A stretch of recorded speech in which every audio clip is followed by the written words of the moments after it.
Min kamp mod Trump, det er at bruge sociale medier. Det er min våben. Jeg er Orla og er født i Grønland, opvokset i Grønland.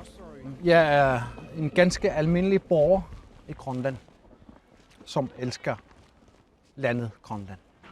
Donald Trump har påvirket mig meget, fordi han har jo sagt, at han ikke kan udelukke at bruge militær magt for at overtage Grønland. Og det påvirker vores familie. Min samlever, hun frygter det værste. Jeg har selvfølgelig lagt en plan, men jeg ønsker inderligt ikke, at vi får amerikanske tropper. Hun vil flygte til Danmark,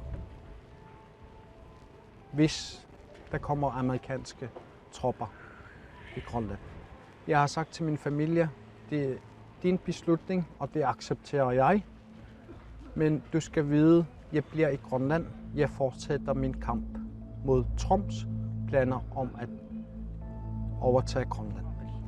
Er du ret? Nej, jeg er ikke bange, og jeg skal ikke være bange.